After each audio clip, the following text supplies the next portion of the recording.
अगर आप भी थके हुए रहते हैं और सारा दिन जमाइयाँ लेते रहते हैं, अगर आप जिस्मानी के साथ ज़हनी तौर पर भी बहुत ज़्यादा थके हुए रहते हैं, बोझ महसूस करते हैं और नींद पूरी करने के बावजूद आपको चाय की तलब हो रही होती है, आपको कॉफ़ी की तलब हो रही होती है या ये कि आप एनर्जी ड्रिंक्स पीना चाहते हैं, तो इसके पीछे एक बहुत ही डीपर सोर्स है। मैं अपनी लाइफ़ में भी इस चीज़ से गुज़र चुकी हूँ और इसलिए मैं आपको आज की वीडियो में ये जो भी एक्सप्लेन करूँगी आपको बहुत अच्छे से समझ आ जाएगा वो सब कुछ जो आप अब तक समझ नहीं पाए हैं। क्योंकि माइट बी आपने भी मेरी तरह बहुत सारे विटामिन्स ट्राई किए हों, आपने कभी एनर्जी ड्रिंक्स ली हों, कभी आप कैफीन पे रहे हों, लेकिन इसके बावजूद आपको क्विकली तो एनर्जी मिल जाती हो, लेकिन लॉन्ग टर्म इसको आप फिक्स ना कर पा रहे हो, तो आज की वीडियो आपको मोटिवेट करने के लिए है। अस्सलाम वालेकुम, मेरा नाम इधर मकसूद है, मैं एक न्यूट्रिशिस्ट और पाकिस्तान की पहली फीमेल डाइटरी सप्लीमेंट एक्सपर्ट हूँ।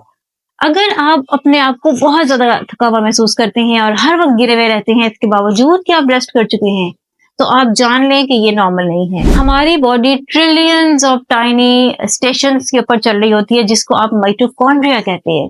माइटोकॉन्ड्रिया बेसिकली एनर्जी फैक्ट्रीज होती हैं, जो कि हमारे सेल के अंदर होती हैं और अगर ये ठीक से काम कर रही हों, तो आप अपने आप को जब सोकर उठते हैं, तो रिफ्रेश महसूस करते हैं, एनर्जाइज़ महसूस करते हैं और सारा दिन क्लियरली सोच समझ कर कदम उठा सकते हैं। जबकि अगर इन ही फैक्ट्रीज के अंदर ब्रेकडाउन स्टार्ट हो जाए तो फिर आप बहुत कुछ महसूस करते हैं, जैसा कि आप मुस्तकिल थकावट महसूस करते हैं के बावजूद कि आप रेस्ट कर चुके हों। आपको शुगर की तलब होती है, कुछ मीठा खाने की तलब होती है या ये कि आप कैफीन के ऊपर चले जाते हैं और आपकी एनर्जी जो है वो बहुत ज़्यादा क्रैश होना शुरू हो जाती है। अगर आपको ये सब कुछ होता है तो आप ये नोट कर लें कि ये नॉर्मल नहीं है। आज के वीडियो में मैं आपको 6 इसकी रीज़न्स बताऊंगी और इसके साथ-साथ मैं आपको वो कुदरती तरीके भी बताऊंगी, जिससे आप अपनी तवानाई को वापस ले सकते हैं और एनर्जी के साथ अपने दिन का आगाज कर सकते हैं। इसमें सबसे पहली जो रीज़न है वो है हाई कॉर्टिसोल। कॉर्टिसोल दरअसल एक स्ट्रेस हार्मोन है और ये गुर्दों के ऊपर छोटे-छोटे 2 एड्रिनल ग्लैंड्स होते हैं, जहां से ये निकलता है और इसकी वजह क्या होती है कि अगर आप स्ट्रेस में हैं या परेशान हैं, तो ये फौरी तौर पे आपको ताकत दे देता है, मगर इसका बार-बार निकलना या इसका एक हद से ज़्यादा निकलना आपके जिस्म के लिए दुरुस्त नहीं, क्योंकि इसकी वजह से शुगर लेवल हाई हो जाता है, इसकी वजह से जो जिगर है, वो ग्लूकोज़ ज़्यादा बनाता है और इस तरह से इंसुलिन रेजिस्टेंस पैदा होती है, जिसकी वजह से क्या होता है कि माइटोकॉन्ड्रिया पे दबाव पड़ता है और जहाँ सेल के अंदर पहुँचकर इसको ग्लूकोज़ को तवानाई देनी चाहिए, वहाँ पर ये नहीं पहुँच पाता।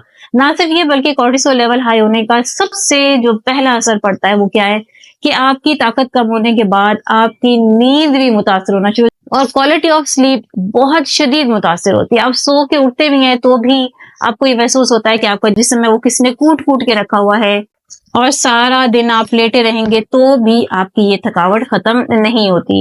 इसका जो क्विक फिक्स है वो एक तो ये है कि आपने अपने आप को वर्जिश की तरफ लेके आना है और ये वर्जिश किसी तरह की भी हो सकती है। आपने मूवमेंट करनी है, आप किचन के अंदर भी कर सकते हैं, आप घर के अंदर भी कर सकते हैं, अपने सहन में कर सकते हैं।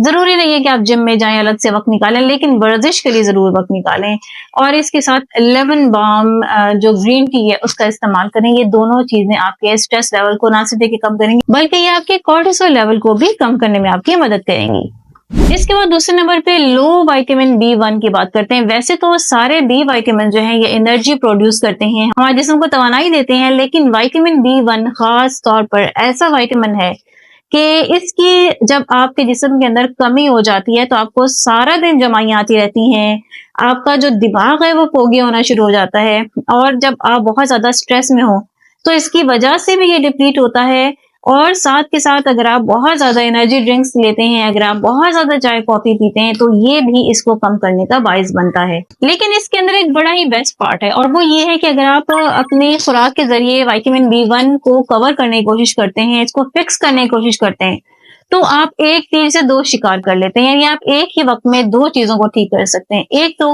आप अपने विटामिन B1 को ठीक कर सकेंगे और इसके साथ साथ आप अपने कॉर्टिसोल को भी ठीक कर सकेंगे। इसको ठीक करने के लिए पंपकिन सीड्स बहुत फायदेमंद हैं। पंपकिन सीड्स के साथ न्यूट्रिशनल ईस्ट जो कि आपको किसी भी अच्छे स्टोर से मिल जाएगा, इसको आप इस्तेमाल कर सकते हैं अपने अंडे में, अपने खानों में, किसी भी चीज में इसको डाल के आप इस्तेमाल कर सकते हैं।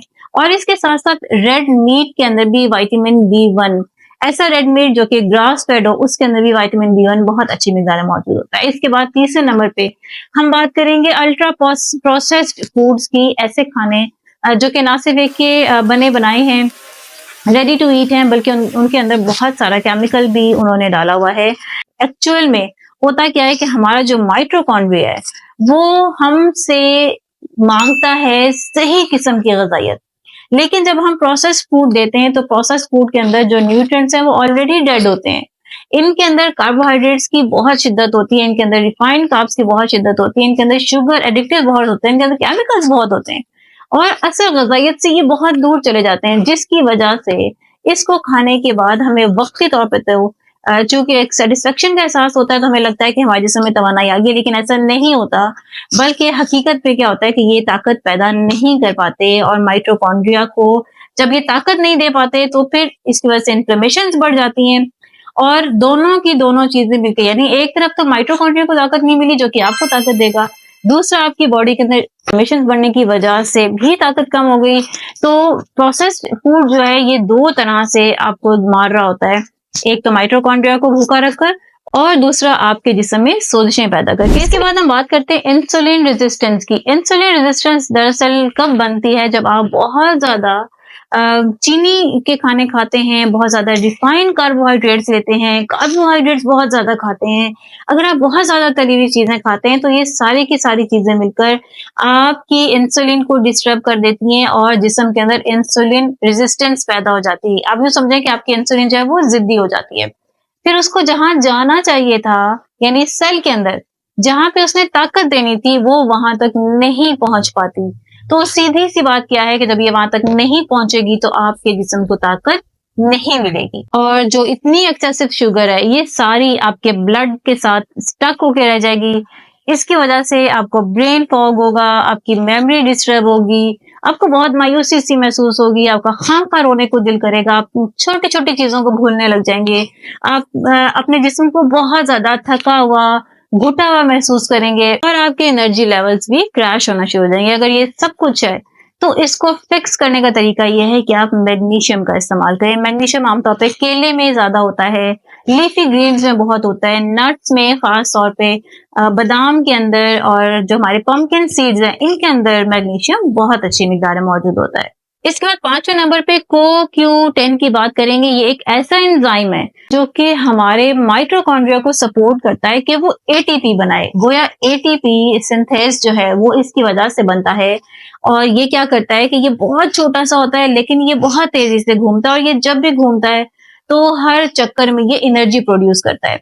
अगर ये 1 लाख के करीब हो, फिर ये एक बाल के, जो आपके सर के अंदर एक बाल है उसके बराबर बनते हैं, लेकिन इनकी रोटेशन की स्पीड इतनी ज्यादा होती है कि ये जब भी घूमते हैं तो एक चक्कर में ये 3 एटीपीज बनाते हैं और आमतौर पर रफली ये 1 मिनट में 7,000 से 9,000 के करीब जो है इनका चक्कर होता है और इस तरह से ये तकरीबन ऑन एवरेज तकरीबन 27,000 एटीपीज 1 मिनट में बना देते हैं।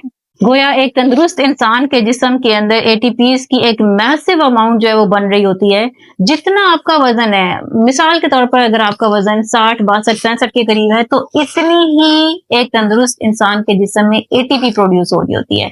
आप तो समझ रहे हैं कि तकरीबन 12,000 वॉट की जो बिजली पैदा होती है, इससे ये जो है तकरीबन 280 या 282 सेल की इतनी एनर्जी जब प्रोड्यूस हो रही होती है तो इतनी ही एनर्जी आपकी बॉडी बना रही होती है। लेकिन ये हाई वोल्टेज आपको नुकसान नहीं देता, बल्कि आपका जिस्म इसको इस्तेमाल करना जानता है। वो इसको स्टोर करना नहीं जानता लेकिन इसको इस्तेमाल करना जानता है। आपके दिमाग के अंदर इसको यूज करता है, आपकी मूवमेंट के अंदर इसको इस्तेमाल करता है, लेकिन ये उस वक्त होता है जब आपका जिस्म इसको ठीक से प्रोड्यूस कर रहा हो।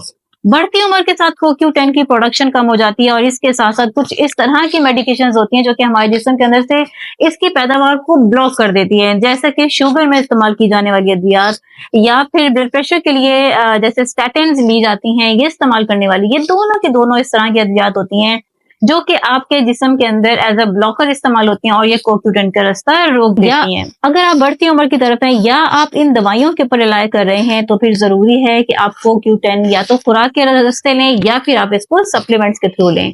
अगर आप इसको खुराक के रास्ते लेना चाहते हैं तो ये ऑर्गन मीट के अंदर बहुत अच्छा होता है, ये लिवर में होता है, ये हार्ट में होता है और इसके साथ साथ अभी इसके सप्लीमेंट्स भी आसानी से अवेलेबल हैं। अच्छा जी, इसके बाद हम छठे नंबर पे बात करेंगे कंप्रोमाइज लिवर की। ऐसा लिवर, ऐसा जिगर जो कि बेचारा बीमार है, जिसको या तो सिरोसिस है या फिर कि उसके ऊपर चर्बी चढ़ी हुई है या फिर ये कि बहुत ज्यादा अद्वियात खाने की वजह से आपका जो जिगर है वो बीमार है। अगर आपका जिगर बीमार है तो आप समझ जाएं कि उसके अंदर जो स्टोर एनर्जी है वो खून के जरिए पूरे जिस्म को जो कि मिलनी चाहिए थी वो नहीं मिल रही। खास तौर पर वो लोग जो कि बहुत ज्यादा अनहेल्दी डाइट की वजह से जिनके पेट के इर्द गिर्द बहुत ज्यादा चर्बी चढ़ गई है, तो ऐसे लोग खास तौर पर बहुत ज्यादा थकावट का शिकार होते हैं। ऐसे लोगों का मेटाबॉलिज्म बहुत स्लो होता है और उनको दिमागी थकावट भी बहुत ज्यादा महसूस होती है। इस सूरत में इसको फिक्स करने का तरीका यही है कि आप लिवर डिटॉक्स लें और आप इसके साथ साथ अपने वजन को कंट्रोल करें। और अब हम आते हैं इनके क्विक फिक्स की तरफ। तो जाहिर है सबसे पहले तो आपने बहुत ज्यादा कैफीन का इस्तेमाल नहीं करना। दिन में 2 बार चाय या कॉफी का इस्तेमाल काफी होता है, इससे ज्यादा आप इसको इस्तेमाल ना करें। हाँ, आप इसकी जगह लेमन बाम टी का इस्तेमाल कर सकते हैं। खास तौर पे अगर आप सोने से आधा घंटा पहले लेते हैं तो इसकी वजह से आपको नींद भी अच्छी आ सकती है। दूसरे नंबर पे आप अच्छी तरह जानते हैं कि आपने क्या करना है कि आपने हेल्दी प्लेट चूज करनी है, बजाय इसके कि आप प्रोसेस्ड फूड की तरफ रहें, आप रिफाइंड कार्ब्स बहुत ज्यादा इस्तेमाल करें, आप शुगर या एनर्जी ड्रिंक्स बहुत ज्यादा लें। इनको तर्क करके या इनका इस्तेमाल कम से कम करके आपने हेल्दी चॉइसेस की तरफ आना है, आपने सेहतमंद चीजों का इंतखाब करना है। हमेशा कोशिश करें आप नट्स, सीड्स और फ्रेश जो वेजिटेबल्स हैं, जो फ्रूट्स हैं, आपके मौसम के आए हुए हैं सीजनल फ्रूट्स, उनका इस्तेमाल ज्यादा करें। तीसरे नंबर पे आप कोशिश करें कि आप डेली मूवमेंट करें, हरकत करें, चाहे आप वॉक करें, चाहे आप एक्सरसाइज करें, आप किसी भी तरह की एक्टिविटी करें, लेकिन एक्टिविटी आपके एटीपी की प्रोडक्शन के लिए बहुत जरूरी है। यानी आपके एनर्जी सेल को बढ़ाने के लिए, उनकी प्रोडक्शन के लिए किसी भी तरह की एक्टिविटी बहुत ज्यादा जरूरी है। और ना सिर्फ ये बल्कि इसके साथ साथ आपका जो दिमागी थकावट है, जो ब्रेन फोग है, वो भी इसके साथ कम होना शुरू हो जाता है। चौथे नंबर पे आपने करना क्या है कि आपने अपने वजन को हेल्दी बीएमआई में लेके आना है, अपने वजन को कम करना है, क्योंकि वजन का बढ़ना एक तरफ तो आपके जिस्म के अंदर एनर्जी प्रोडक्शन को रोक देता है, लेकिन दूसरी तरफ आपके जिस्म के अंदर बहुत सारी सोजिशों को बना देता है और उन सोजिशों की वजह से आपको बहुत सारे मसाइल का सामना करना पड़ता है। हो सकता है कि आप दिल के मरीज बन जाएं, हो सकता है आप डायबिटीज के पेशेंट बन जाएं, हो सकता है कि आप ब्लड प्रेशर का आपको इशू होना शुरू हो जाए, हो सकता है कि आपको जोड़ों में दर्द, खासतौर पे घुटनों के जोड़ों में जो दर्द शुरू हो जाए। तो इन सारी चीजों से बचने के लिए आपने अपने मोटापे को खैर बात कहना है। अब हम आते हैं सबसे इंपॉर्टेंट यानी कि सप्लीमेंट्स के हिस्से की तरफ, जिसकी मैं एक्सपर्ट हूँ। अच्छा, सप्लीमेंट्स में याद रखें कि आपने उन सप्लीमेंट्स का इंतखाब करना है जो कि आपको लगता है कि आपकी रीजन ये हो सकती है। मिसाल के तौर पे अगर आप स्टैटिन्स वगैरह के ऊपर हैं तो आप CoQ10 का इस्तेमाल करें। इसी तरह अगर आपको आपकी नींद मुतासिर है या ये क्या वजह जो है वो नहीं समझ पा रहे, तो फिर आप इस सूरत में विटामिन B12 मेथिओक्साइलामाइन का इस्तेमाल करेंगे। वो भी सिर्फ और सिर्फ इस टाइम पाकिस्तान में नेचुरल फैक्टर्स कंपनी की सबसे ज्यादा ऑर्गेनिक आ रही है। इसके साथ आप इस्तेमाल कर सकते हैं magnesium glycinate. Magnesium glycinate magnesium की सबसे अच्छी फॉर्म है, लेकिन मैग्नीशियम सिट्रेट भी ली जा सकती है। मैग्नीशियम ऑक्साइड से आप बचें। तीसरे नंबर पे आप कोशिश करें कि पिंक सॉल्ट वाटर का इस्तेमाल करें। 1 लीटर पानी के अंदर आधा चम्मच आपने पिंक सॉल्ट या हिमालयन सॉल्ट या हमारा अपना जो खेड़ा का नमक आता है, आपने उसका इस्तेमाल करना है, ताकि आपके जिस्म के अंदर जो इलेक्ट्रोलाइट्स की कमी हो रही है वो कमी पूरी की जा सके। अगर आपको डाइजेस्टिव इश्यूज हैं, अगर आपके हाजमे के मसाइल हैं, तो आप डाइजेस्टिव एंजाइम का इस्तेमाल करें। और अगर आपको रात नींद का मसला है, आपको रात नींद नहीं आती, तो आपने मैग्नीशियम ग्लाइसिनेट के साथ मेलेटोनियन 2 मिलीग्राम में इस्तेमाल करनी है। आपको किसी भी तरह के सप्लीमेंट्स के हवाले से तफसीलात चाहिए तो आप मेरे दिए गए नंबर पे मुझसे रब्ता कर सकते हैं, क्योंकि हर एक की जो रिक्वायरमेंट है वो मुख्तलिफ होती है। हर एक के जिस्म के लिहाज से उसकी डोज फिक्स की जाती है। तो अगर आपने अपने जिस्म के लिहाज से कुछ भी पूछना हो तो उसके लिए मेरे दिए गए नंबर पे आप मुझसे रब्ता कर सकते हैं। नई मालूमात के साथ अगली वीडियो में फिर से हाजिर होती हूँ। मेरा मकसूद है साइनिंग ऑफ। C you.